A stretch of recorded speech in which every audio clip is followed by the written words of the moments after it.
And we're live again for the fourth episode, the Fifth Down Podcast. I'd like to welcome everybody in today. It's playoff time, exciting part of the year for the NFL season. We're winding down. We're about to get a little bit closer to who's going to be the champion. But right now, today's episode, we're going to be going over every game individually. We're going to give you gambling advice on each individual game. Stay tuned until the end, and I'm going to give you two parlays. One will be who I think wins every single game. I'm going to give you a separate parlay. It's a little more of a long shot, obviously. But the second parlay is something I could also see happening, but it'll win you a lot more money if it does. So, starting off today, we're going to get right into a few things. Before we head into the previews, I want to get a few coaching things out of the way. Pete Carroll is out as the Seattle Seahawks head coach. He is moving into an advisory role as of right now. Both him and the Seahawks have agreed they're going to be looking for a new head coach as Pete Carroll will attempt to be an advisor. Bill Belichick and the Patriots announced today that they're going to be parting ways, as well as Nick Saban has retired. Those are the three big coaching changes as of right now. We just had Black Monday. For those who may not know the term, Black Monday is the first Monday after the NFL regular season concludes. A lot of coaches get fired that time. That's why it's kind of called Black Monday. We've had a lot more coaches get fired. We're going to cover that probably towards the end of the playoffs. Probably that week between the AFC, NFC title games and the Super Bowl. Kind of look at those vacancies and who might be in and out. As a quick hitter, real quick, watch out, I would say, for Pete Carroll maybe going to Alabama. He's still got that spark. He's like 72, but he's a very young 72-year-old somehow. And Bill Belichick, he might kind of wait to hold his cards. And Saban retiring, I think he's going to go into television.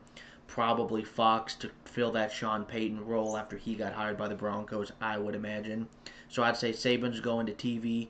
Carroll might interview for the Alabama job. And Bill Belichick will probably kind of just sit back and kind of survey the field for a minute. But that is the quick hitter on the coaches. Without wasting anybody's more time, we're going to go into these games. These should be ranked, if my notes were correct. I looked it up. These are going to be ranked in order, which they will be played starting on Saturday. And into the first game we've got the Cleveland Browns traveling to the Texans. Congratulations to the Texans for winning that division. Jacksonville obviously chokes it away against Tennessee. Texans win a very close competitive game against the Colts to win the division. Nobody saw that coming with a rookie quarterback, rookie head coach. So the Texans win that division. That was right down there to the end. The Browns, on the other hand, were resting people last week. I've checked the injury reports. As of right now, there are people who are on kind of rest and a little bit of injury, but right now it looks like everybody who can will play. I didn't see any huge designations, anybody scary popping up. That's also why we've delayed this podcast now, probably for the rest of the playoffs to at least Thursday, sometime around the noonish time frame. That way we can try and keep you guys as up to date and as accurate on the injury reports as possible. This game is being played Saturday. So like I said, the Browns are traveling to the Texans. The Browns are 2.5-point favorites. I've been saying it for the pretty much since this podcast started. I like the Browns with Flacco to make the AFC title game. So obviously I'm going to be having the Browns here. I think defensively, this will be the first time the Texans have really seen a hard-hitting defense, a really great defense like this since the Jets game, which they made CJ Stroud just look all out of sorts. I think we're going to see a repeat of that. But it's very positive looking forward for the Texans. I think the Browns win. I think they're going to win more than likely handedly. Which one on the gambling side of things, that 2.5, I would swallow that. I'm taking the Browns to win.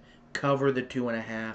I think the Browns win 28-20, 30-21, somewhere in that frame. But the Texans moving forward, this is a great. They'll get their hopefully the receiver back next year. They'll have another excellent draft, hopefully.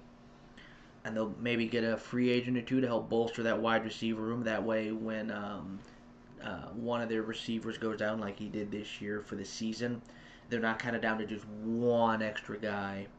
But as like I said, that one will probably be the most cut and dry so far.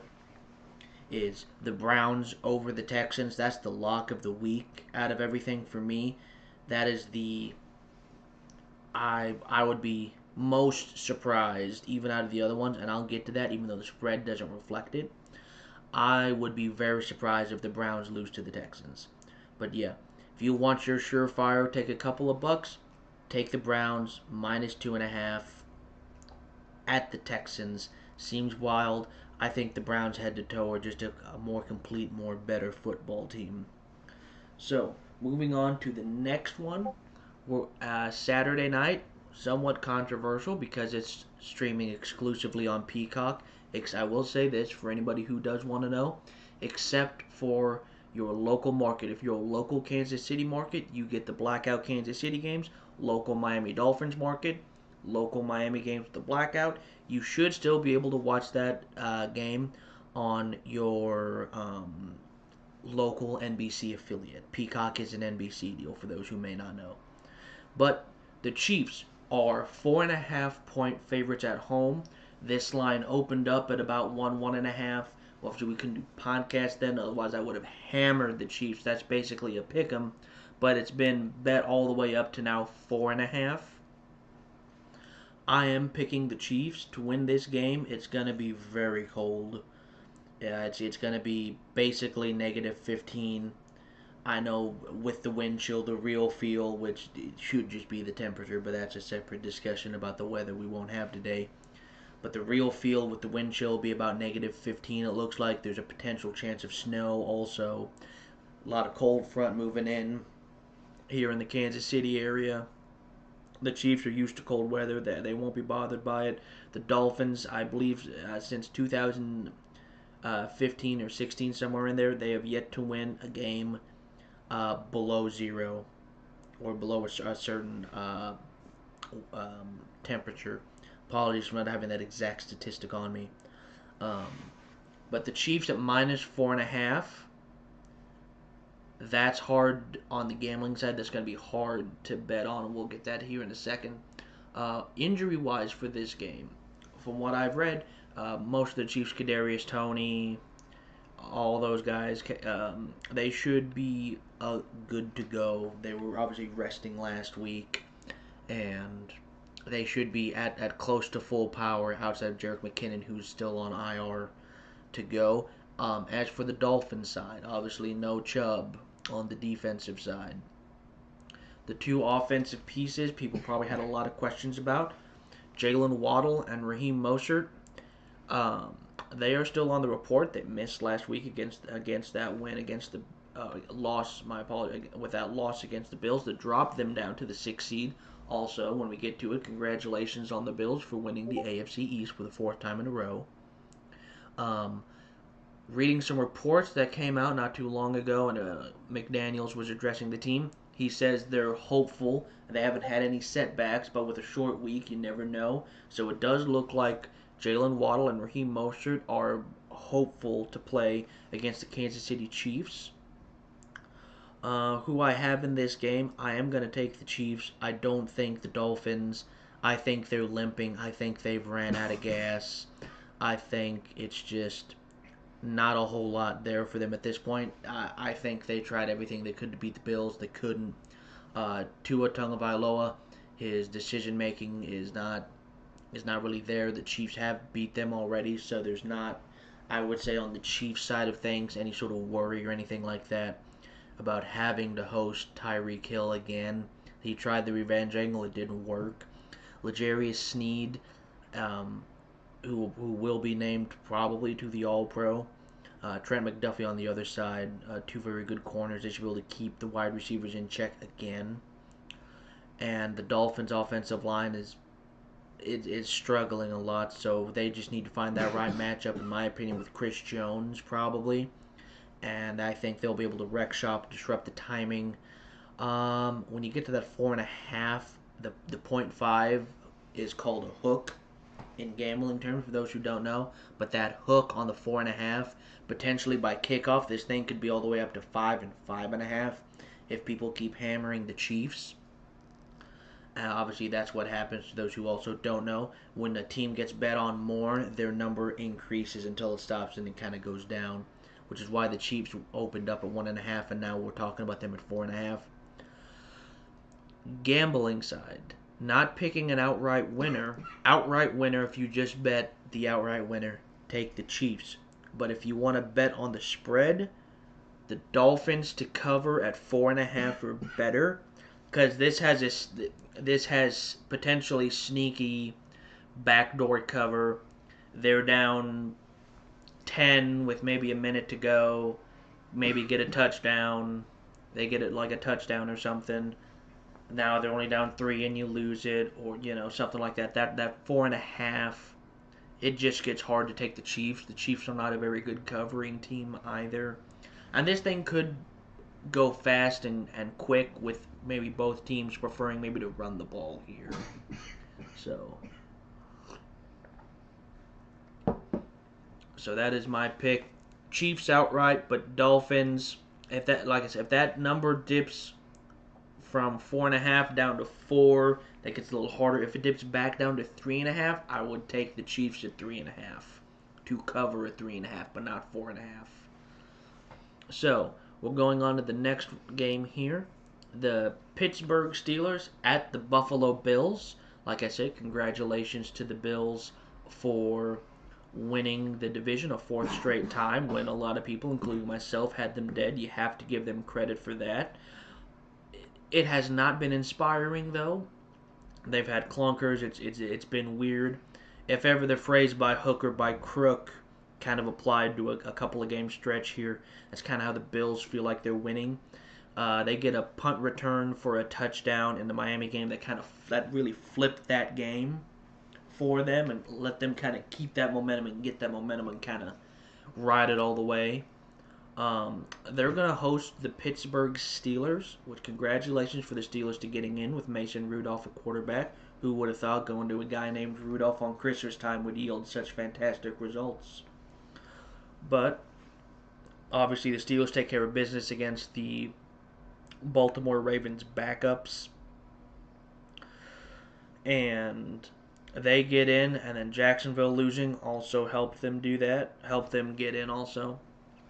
So the 7-seed Steelers at the Buffalo Bills. This is a -10 on the Buffalo Bills side. The Buffalo Bills are favored by 10. I'm going to write a note down here real quick. As far as injury-wise for this game and why this is probably a -10 spot, TJ Watt is out. He was ruled out earlier this week. Minkah Fitzpatrick, however, he will be playing in this game. So, what we're looking at right now is Buffalo, who's been basically playing playoffs for 4 weeks. They've been flirting with disaster, and all of these pretty much losing your out games, it felt like. A Steeler team that kind of feels a little bit house money, in my opinion. They had the injury to Pickett, and then Mitch Trubisky comes in, and they eventually replace him for Rudolph. Then they roll off a couple of wins, and now they're in the playoffs. Mike Tomlin, another winning season.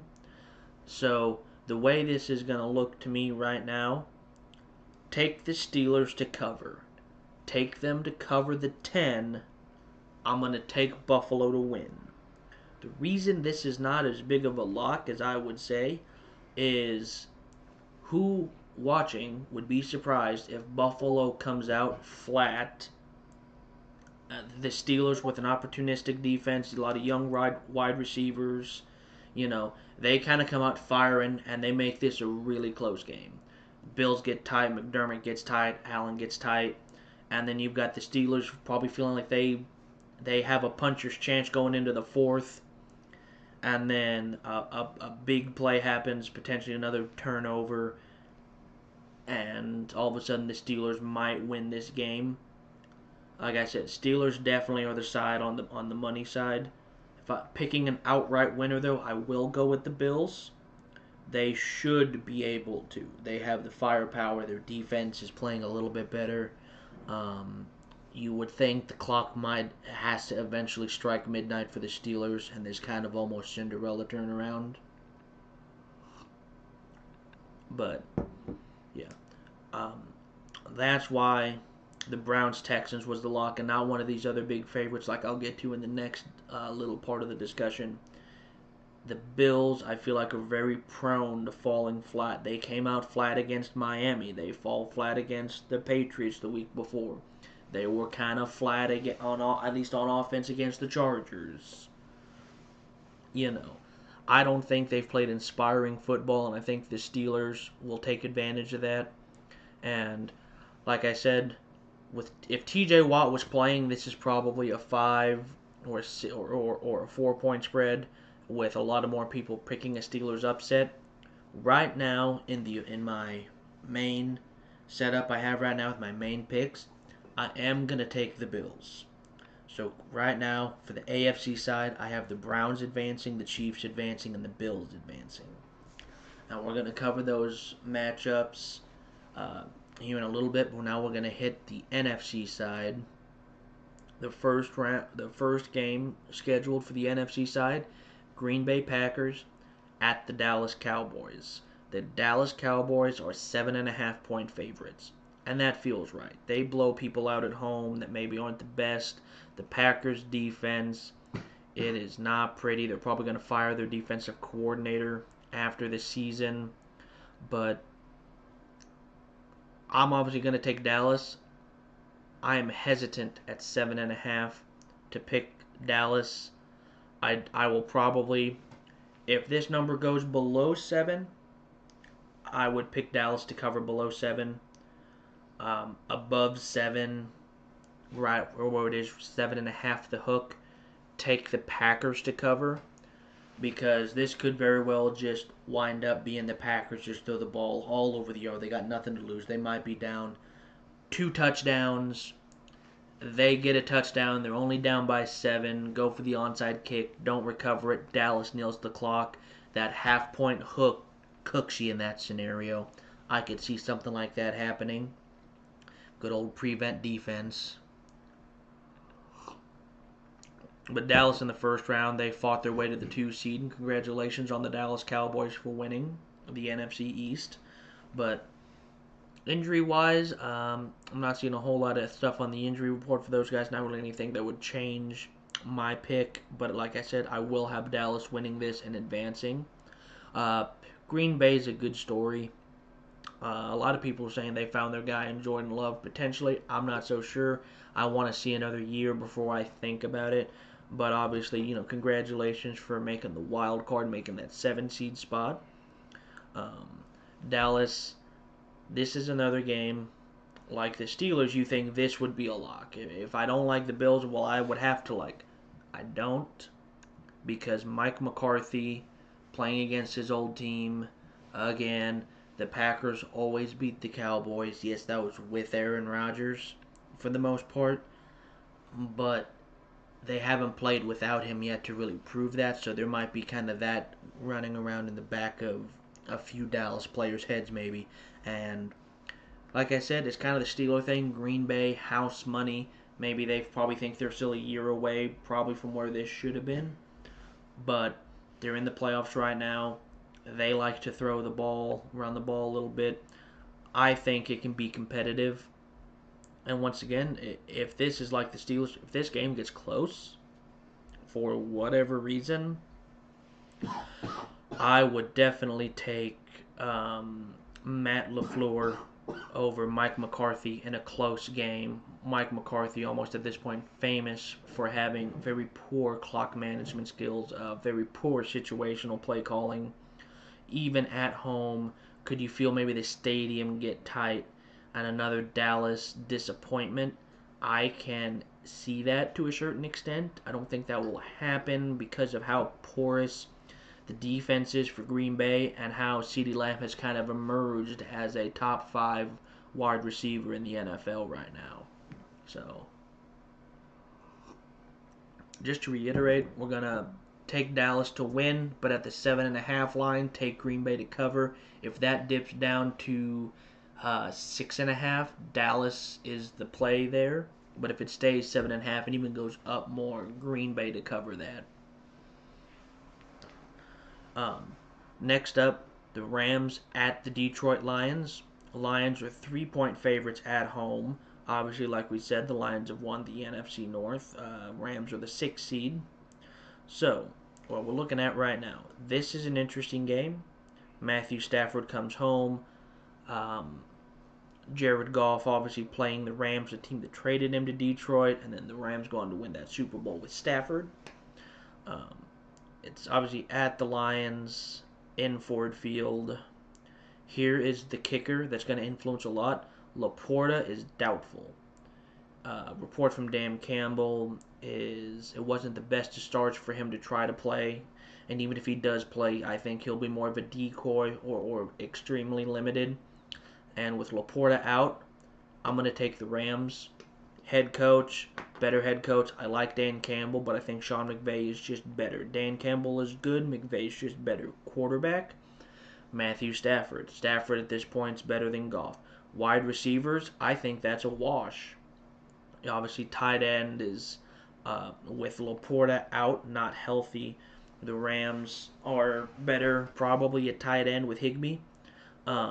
Also, the defense, the Lions' defense has not really been showing up too terribly well. While on the Rams, I can very well see Aaron Donald just finding a way to wreck this game. The Lions have a great offensive line, but the Rams on defense, I think they can show up in this big spot, show up and pull this upset. I'm calling the upset. The Rams go into Detroit and defeat the Lions. I just I just think the Rams are honestly on Detroit's level, maybe a little bit better now that Laporta's out. And yeah, I will just take the Rams. I'm surprised this is stuck at -3. I figured this would have been uh, come down a little bit more. But as of right now, you can take the Rams as a 3-point underdog. I would take them as an outright win. It may be a little bit close for comfort, but like I said, I get a better quarterback, I get a better coach, I get a better defense. I just get a lot of stuff in the big key categories that I think are better on the Rams side.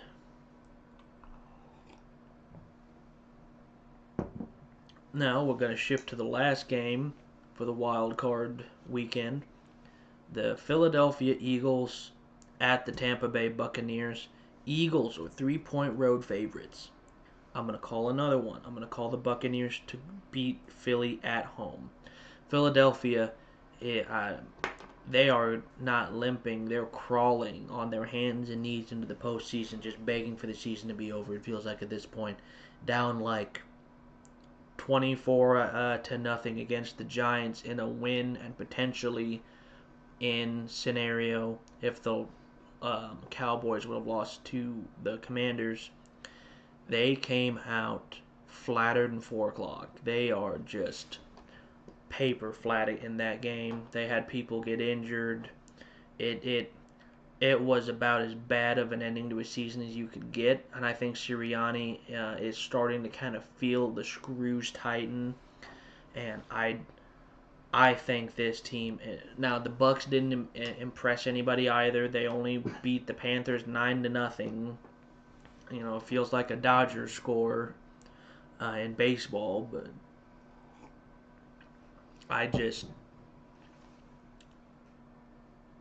I'm just gonna take the Bucks. I've rode with the Bucks a lot. They did win the South.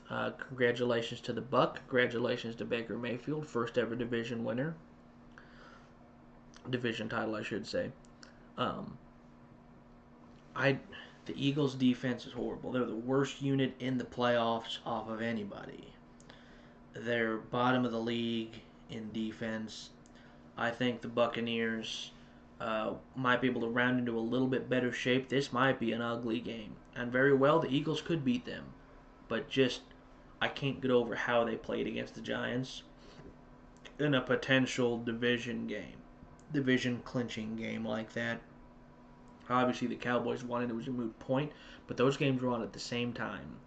Um, I think Sirianni's on the hot seat, and he may have lit his own seat on fire a little bit to make it hot, but it is, I think, starting to cook up, and I know some people are saying, well, they were just in the Super Bowl. They're still making the playoffs.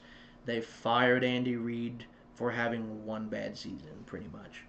They fired Chip Kelly after going like 10-6 and 10-6. They fired him in the third season. They got rid of Doug Peterson for winning a Super Bowl and then making the playoffs for the next, I believe, 2-ish years with subpar quarterback play, and then they basically run him out of town too when he was in the middle of a bad season.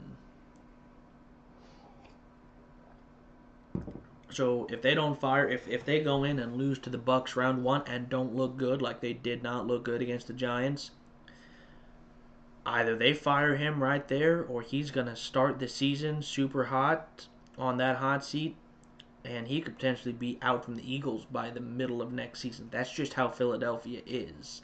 And in other teams, he'd be lock, stock, barreled. He'd be set right now. But the way he is right now in Philadelphia, the way that market is, don't be surprised if they come out flat and look horrible against the Bucs. Sirianni to be fired after that game. So, to recap, I have picked the Browns, the Chiefs, the Bills, the Lions, the Cowboys, and the Bucs. I'm sorry, I picked the Rams, not the Lions. I was reading down. Let's try that again. Browns, Chiefs, Bills, Dallas, Rams, Bucs. That's going to be my pick for each winner, and all of these odds I've been talking about, they have been supplied through the DraftKings app. That's my preferred method if you guys have a different one. But I'm going to go into DraftKings right now. That way I give you guys all the up-to-date information in case lines do change. So, I'll just have this thing load here. And I'd like to thank everybody for, checking out the podcast, coming checking us out, watching. I do appreciate it. We're still getting this thing going, so if you guys could subscribe, leave some comments, share the channel around. We're trying to grow, trying to do a whole lot right now. So here's an example. While we were talking on this podcast, the Cleveland line has shifted from 2.5 to 2. We're still going to go with an outright winner right now, so we're going to take Cleveland, the Chiefs, the Buffalo Bills, the Dallas Cowboys, the LA Rams, and the Tampa Bay Buccaneers as a 6-game parlay. And right now, those odds, $50 will win you $1,090.41. That's something I will put in tomorrow night once some of the more final things come out on injury report. But that's going to be something I'm going to put up. So if you guys want to join me on that, win some money with me, we all could laugh our way to the bank. So, and I teased you with it earlier.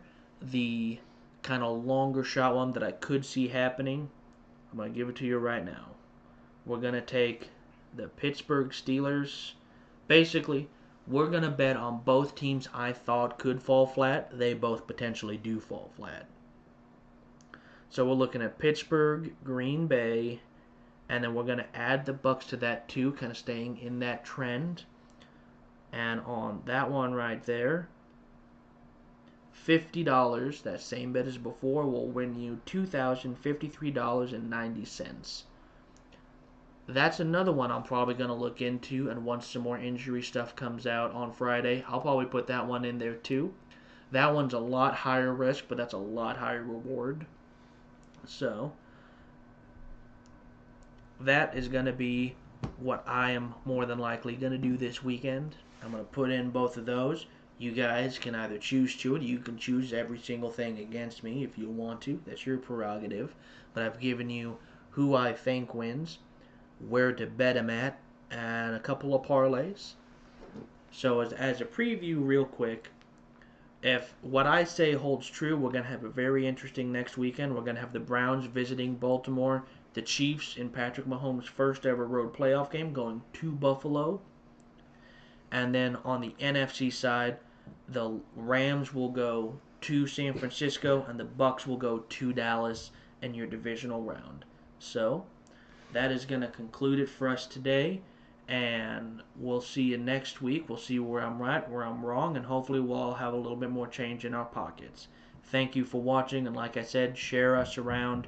We're going to start getting this on Spotify and a few other places. So everybody be safe out there with the weather front coming.